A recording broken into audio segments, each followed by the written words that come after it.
If someone told you to drink a full glass of water before bed tonight, you would probably do it. Wellness blogs recommended. Hospital discharge sheets suggested. Well-meaning family members remind you of it at dinner. And it feels responsible, like you are taking care of yourself. But that one habit is silently overloading your kidneys at the exact hour your body is least equipped to handle it. Here is why. After 9 or 10 at night, your body begins winding down production of a hormone called ADH, the hormone that tells your kidneys to hold on to fluid while you sleep. When that hormone drops, your kidneys lose the signal to concentrate urine. So, whatever you drank before bed does not stay in your body until morning. It passes straight through. At 1 in the morning, and again at 3. And your doctor has almost certainly never explained this to you. My name is Dr. Ethan Kent. I have spent over 20 years working almost exclusively with patients over 60. My focus has always been on how the aging heart, hormones, and kidneys work together, especially overnight when most of the damage quietly happens. I know exactly who is watching this right now. You are in bed by 10, awake by midnight, back to sleep sometime after 1, up again at 3. You are not rested. You are not refreshed. You are tired in a way that no amount of interrupted sleep can fix. And you have already tried everything. You cut coffee after noon. You stopped drinking water by 7. You tried the Bladder supplements. You may have even bought a new mattress. And you are still waking up. That is because the problem is not your bladder. It is not your prostate or your kidneys. It is a system, a chain of 4 interconnected failures that most physicians never look at together. Tonight, I am going to walk you through 8 things you need to understand about your nighttime body, ranked from foundational to genuinely life-altering. And by the time we reach number 1, you will understand something about your own body that most people never figure out. It is not a supplement. It is not a medication. It is a sequenced system, and it works better the older you are. But before we begin, how many times are you waking up each night? Drop your number in the comments right now. And tell me your age. I read every single response. Let's start with the most common mistake I see, and the one that makes every other problem worse. Most adults over 60 drink very little water during the day. They are busy, they forget, or they have been told to cut back on fluids to reduce bathroom trips. So by late afternoon, they are behind. And then, almost without thinking, they start making up for it. A glass with dinner, another one after, maybe one more while watching television. By 8 or 9 at night, they have consumed the majority of their daily fluids in a 3-hour window. This is called backloaded hydration, and it is one of the most damaging things you can do to your overnight bladder function. Here is what happens inside your body when fluid arrives late in the evening. Your ADH levels, that hormone I mentioned earlier, the one that tells your kidneys to hold fluid while you sleep, begin declining in the early evening as part of your body's natural daily rhythm. So, when a large volume of fluid reaches your kidneys at 8 or 9 at night, there is not enough ADH present to concentrate it. The kidneys cannot hold it back. They process it and send it straight to the bladder. And that is what wakes you up. A study published in the journal Neurourology and Urodynamics found that shifting fluid intake earlier in the day, front-loading hydration before the mid-afternoon, significantly reduced nighttime void frequency in older adults. The change was not about drinking less. It was entirely about drinking at the right time. I had a patient named Harold. He was 71, a retired civil engineer, sharp and disciplined. He had already done what most people do first. He cut off all fluids after 6 in the evening, and he was still waking up 3 times a night. When I asked him to walk me through his whole day, the problem became clear immediately. He was drinking almost nothing before noon, then a little with lunch. Then he would get thirsty mid-afternoon and drink steadily from about 4 to 6, trying to hit his daily target before his self-imposed cutoff. He thought he was being careful, but he was flooding his kidneys right at the window when ADH was beginning its evening decline. His 6 o'clock cutoff did not matter because the damage was already done by 5. We shifted his hydration window forward. The goal was simple. Drink the bulk of your fluids before 2 in the afternoon. Taper meaningfully after 5. After 7, allow only small sips, enough to take medication or wet your mouth, nothing more. Within 3 weeks, Harold went from 3 waking episodes per night to 1. The protocol is straightforward. Start drinking early in the morning. Keep a steady intake through the late morning and early afternoon. Begin tapering after 5, and treat 7 o'clock as your firm boundary.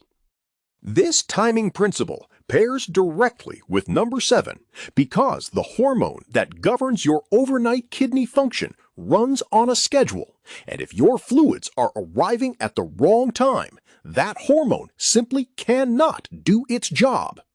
Now, let's talk about the hormone that is supposed to protect your sleep, and why, for most people over 60, it is no longer doing its job the way it once did.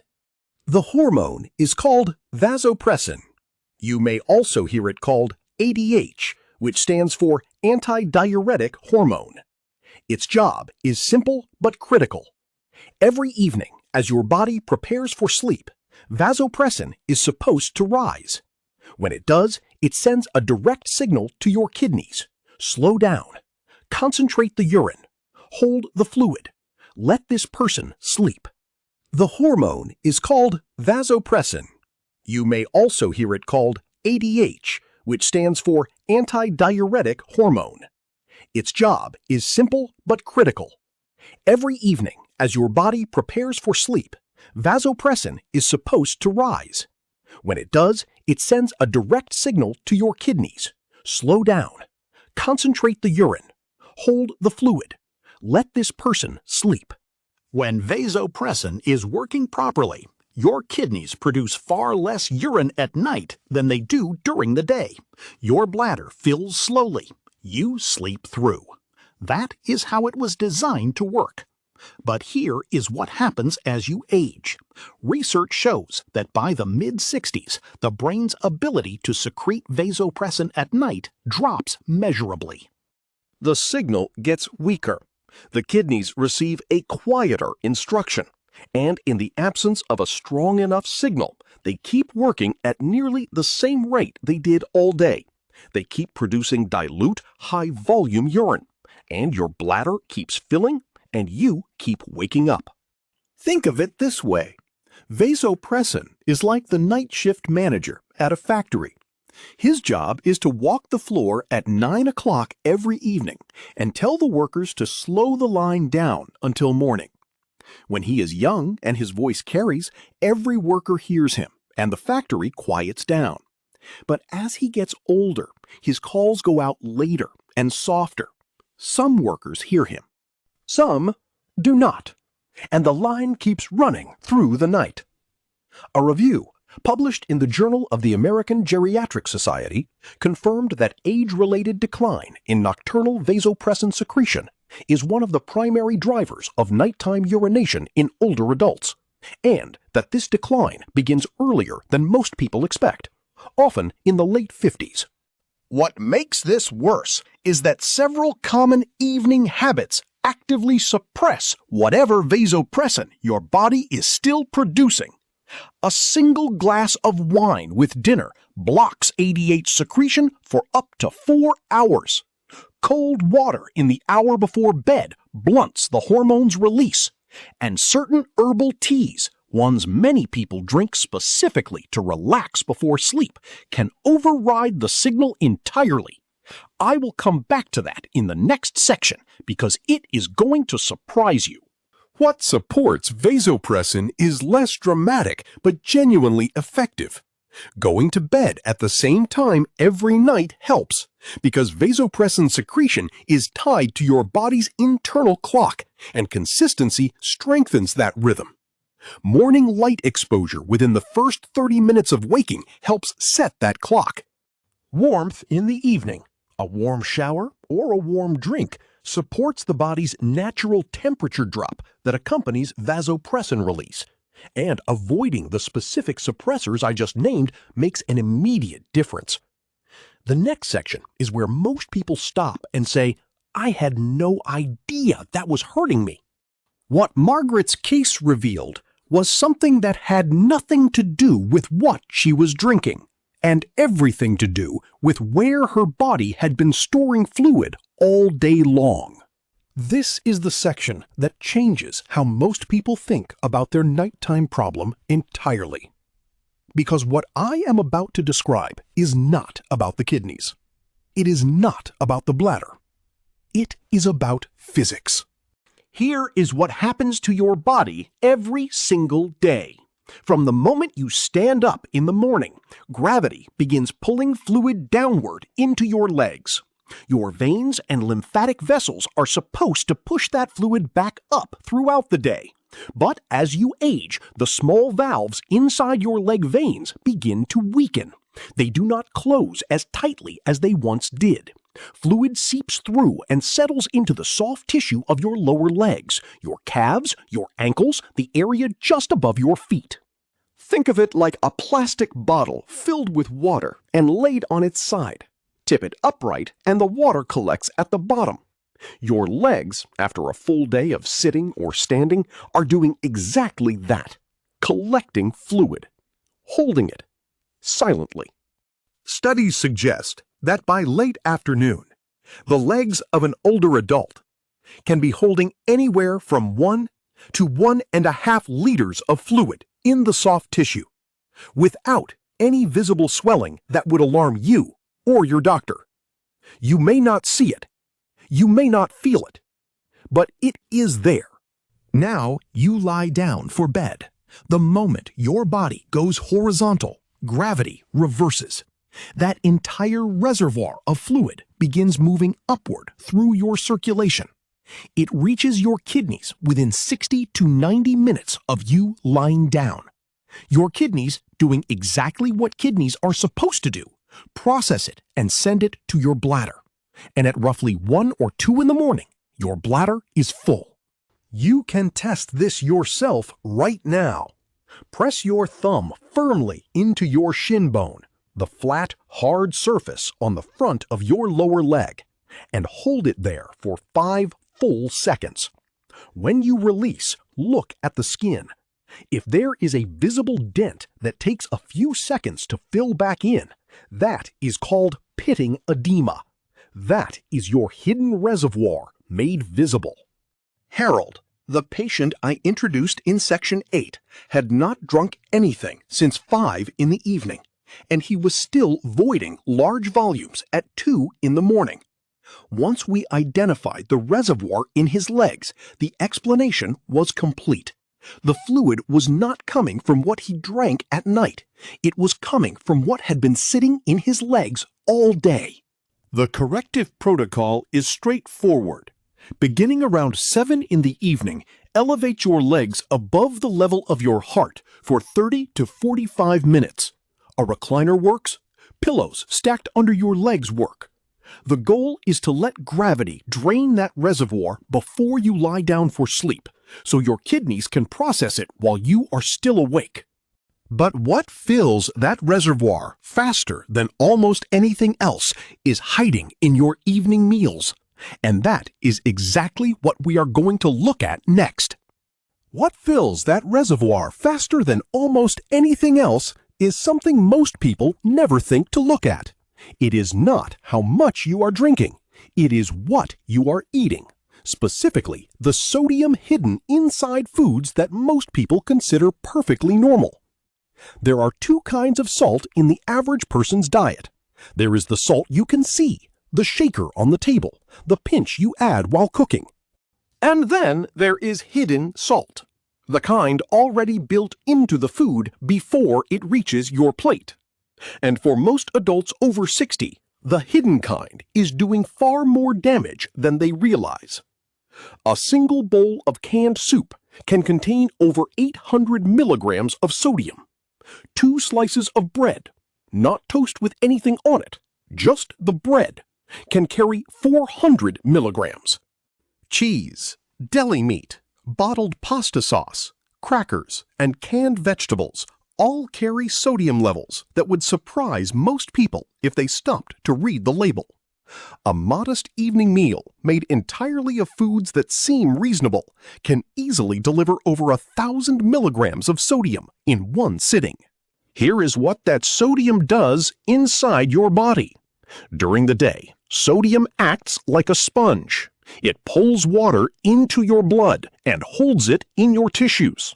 That fluid stays there, including in your legs, filling the reservoir we just talked about. Then, when you lie down at night and that fluid begins moving upward toward your kidneys, it brings all that sodium-driven volume with it. Your kidneys must now process and excrete a large fluid load, and they do it while you are trying to sleep. There are also 2 other evening triggers worth naming directly. Sugar consumed in the evening causes an insulin response that can drive a process called osmotic diuresis, essentially pulling water through the kidneys and into the urine. And alcohol, even a single glass of wine with dinner, blocks vasopressin secretion for up to 4 hours. You already know what happens when vasopressin is blocked. Now, there are also things you can add to your diet that actively support bladder and pelvic floor health. Raw pumpkin seeds are one of the most useful. They are rich in magnesium, zinc, and natural plant compounds that support the muscles around the bladder. A small handful in the afternoon is enough. Dietary fiber helps reduce pressure from the colon on the bladder floor, which is more relevant than most people expect. And tart cherry juice in the early evening has anti-inflammatory properties that may help reduce bladder wall irritation over time. The practical target is simple. Keep your evening sodium intake below 500 milligrams where possible. Finish your evening meal by 6:30. Avoid alcohol after 5. And add the foods that support your system rather than strain it. But even when the diet is clean, there is still a mineral that most adults over 60 are missing. One that determines whether your bladder signals accurately or fires 30% too soon. That is what we are covering next. Most people think about the salt shaker, that little glass or ceramic fixture sitting on the dinner table. That is the sodium they are watching. They skip it at meals, feel responsible, and still wake up at 2 in the morning needing the bathroom. What they do not realize is that the shaker is almost beside the point. The sodium doing the real damage is hiding inside the food itself. A single bowl of canned soup, the kind millions of older adults eat as a light evening meal, can carry over 800 milligrams of sodium. That is more than half the recommended daily limit, sitting in one bowl. Add a slice of bread, a bit of deli meat, a wedge of cheese, or a spoonful of bottled sauce, and that number climbs fast without anyone reaching for the shaker once. Here is why that matters so much at night. Sodium works like a sponge inside the body. During the day, it holds water in the blood and in the surrounding tissues. But when you lie down, your body begins redistributing that fluid. Gravity stops pulling everything downward, and the liquid that was pooled in your legs and lower body starts moving back into circulation. The kidneys then have to process it, and they do that job while you are trying to sleep. The result is urine production that spikes in the middle of the night, pulling you out of the deepest, most restorative sleep your body gets. Salt is not the only food trigger either. A high-sugar evening snack causes an insulin spike that is followed by a rebound, and that rebound can trigger a process called osmotic diuresis, where the kidneys pull excess fluid through with the sugar. Even a single alcoholic drink in the evening can block a hormone called ADH for up to 4 hours. That hormone is what tells the kidneys to slow down urine production overnight. Without it, the kidneys stay active when they should be resting. The fix is not a complicated diet. It is a few deliberate swaps. A small handful of raw pumpkin seeds in the evening provides magnesium and zinc, 2 minerals that support bladder muscle control. A little dietary fiber at dinner helps reduce pressure on the bladder floor from the colon, which sits directly against it. Tart cherry juice, unsweetened, has natural anti-inflammatory properties and makes a calming evening alternative to alcohol or sugary drinks. For timing, nothing heavy should go in after 6:30 in the evening. The sodium cutoff should happen even earlier. Swap canned soups for low-sodium versions or homemade broth. Replace deli meat with fresh protein. Read the labels on sauces and dressings before they go on the plate. These changes matter, but the dietary trigger only tells half the story. Because even after you remove the salt, there is a mineral that most adults over 60 are missing, one that determines whether your bladder fires when it should, or 30% too soon. There is a muscle wrapped around your bladder called the detrusor. Its entire job is to hold steady while the bladder fills and then contract when the time is actually right. When that muscle works properly, you get a clear, honest signal, one that tells you the bladder is genuinely full and it is time to go. When it does not work properly, you get a false alarm. You feel urgent. You rush to the bathroom, and you produce almost nothing. That cycle, repeated through the night, is exhausting. And for most people, the reason it is happening comes down to a single mineral they are not getting enough of. Magnesium controls the electrical signals that tell the detrusor muscle when to contract and when to hold. When magnesium levels are adequate, that communication is accurate. The muscle stays calm, holds its position, and only fires when the bladder has reached a real threshold. When magnesium is low, the muscle becomes hyperreactive. It misreads the signals coming in and starts contracting long before the bladder is anywhere close to full. The urgency feels completely real because to the nervous system, it is. But it is being triggered by a depleted mineral supply, not by an actually full bladder. What makes this especially significant is how common the deficiency is. Studies show that up to 68% of adults over 60 are low in magnesium, yet it is almost never included in a standard blood panel. Most older adults have never had their magnesium level checked once. The depletion happens from several directions at once. Modern farming has reduced the magnesium content in soil, which means even vegetables that used to be reliable sources now carry far less than they once did. Processed food consumption pushes out the whole foods that provide it naturally. And diuretic medications, some of the most commonly prescribed drugs for older adults managing blood pressure or fluid retention, actively flush magnesium out of the body with each dose. A clinical trial examining magnesium supplementation in older adults found a meaningful and measurable reduction in nighttime voids among those who brought their levels back up. The bladder simply behaved better when the mineral was present. The first step is food. Pumpkin seeds are one of the most concentrated sources available.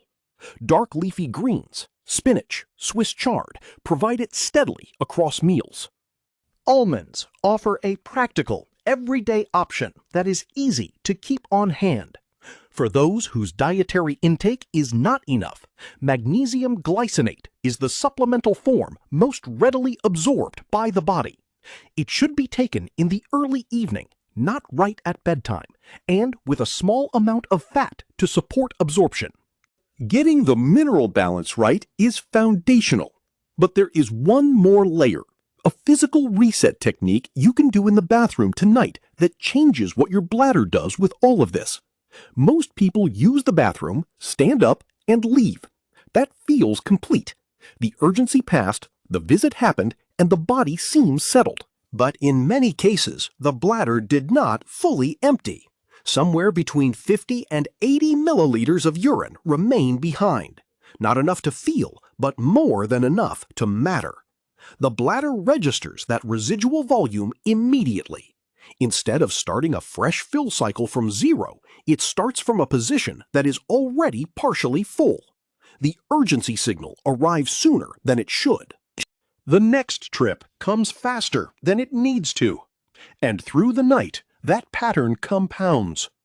The technique that addresses this is called double voiding, and most people are not doing it correctly.